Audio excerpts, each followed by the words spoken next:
Hi, this is Rick from For Community, creating community spaces so you can connect with others and also with God.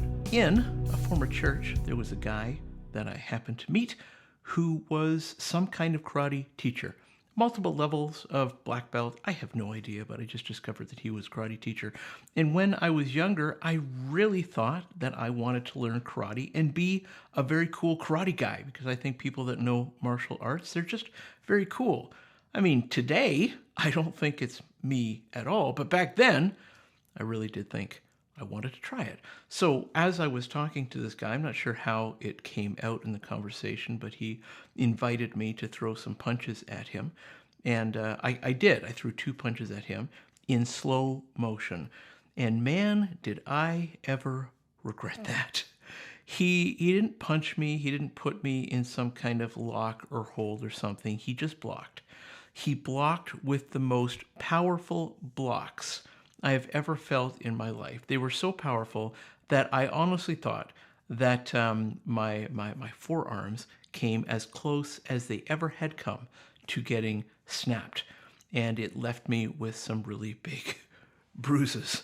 I was kind of hoping that he was going to show me, something for beginners. Kind of hoping he would show me that, if you became my student, then this is one of the things that initially I would teach you. But he didn't. He jumped in too quick and too fast. And then as I'm there nursing my arms, he began to lecture me about something or other, and I just absolutely lost interest right there. He totally lost a potential student. Too much, too soon, and 2 bruises. That wasn't going to work for me. What about you? Have you ever connected with someone to learn about something new, but they went too deep too quickly, and you just lost interest because of that experience? If you've got a story, pause the video and share it with whoever you're watching with. This video is my interpretation of 1 Corinthians chapter 2, verses 6 through 16. In this passage, we read something about the Holy Spirit and the importance of starting simple before going deep. I'm reading from 1 Corinthians chapter 2, verse 6 to 16, but just parts of it. Yet, when I am among mature believers, I do speak with words of wisdom, but not the kind of wisdom that belongs to this world or the rulers of this world who are soon forgotten. No, the wisdom we speak of is the mystery of God, his plan that was previously hidden, even though he made it for our ultimate glory before the world began. But it was to us that God revealed these things by his Spirit. For his Spirit searches out everything and shows us God's deep secrets. No one can know a person's thoughts except that person's own spirit, and no one can know God's thoughts except God's own Spirit. And we have received God's Spirit, not the world's spirit, so we can know the wonderful things that God has freely given us. When we tell you these things, we do not use words that come from human wisdom. Instead, we speak words given to us by the Spirit, using the Spirit's words to explain spiritual truths. But people who aren't spiritual can't receive these truths from God's Spirit. It all sounds foolish to them, and they can't understand it. For only those who are spiritual can understand what the Spirit means.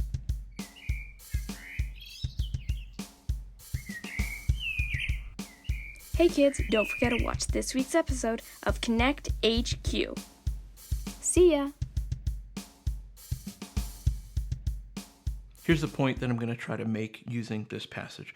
When sharing something new, start shallow and wait for growth.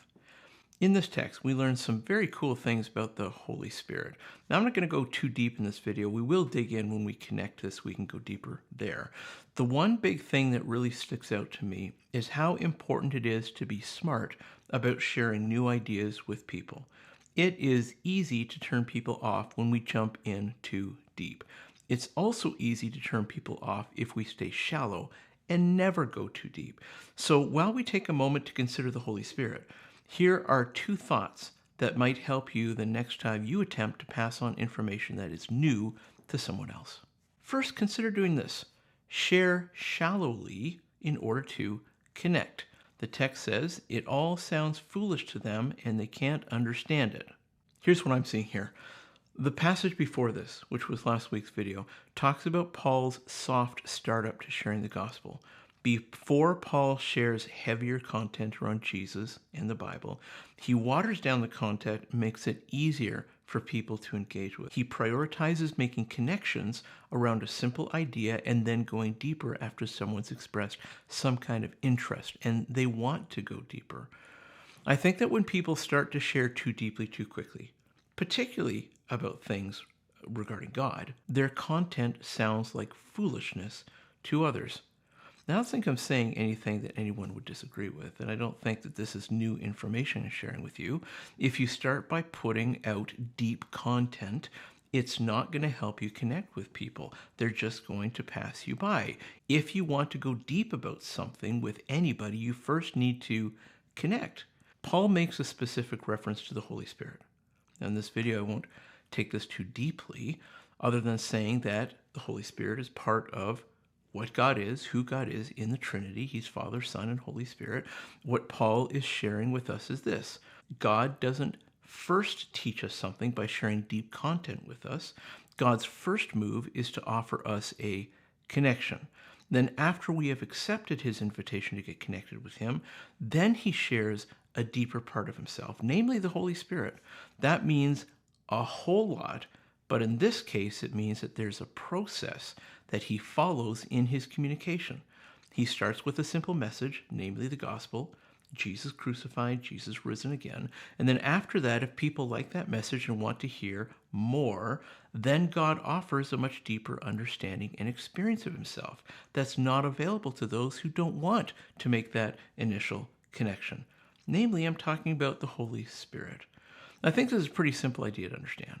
Deeper understanding and experience isn't available to those who haven't chosen to connect and go deeper. Deeper understanding and experience is only available to those who choose to connect and engage.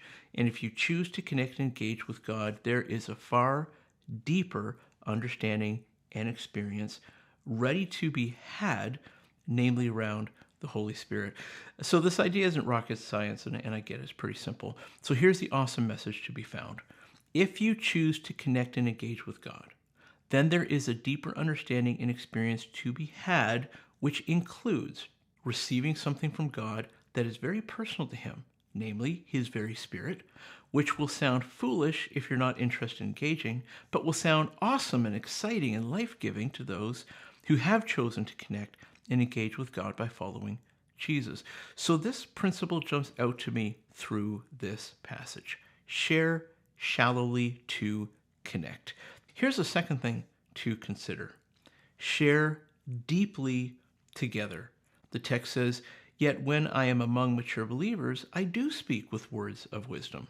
Here's something else that's jumping out to me in this passage.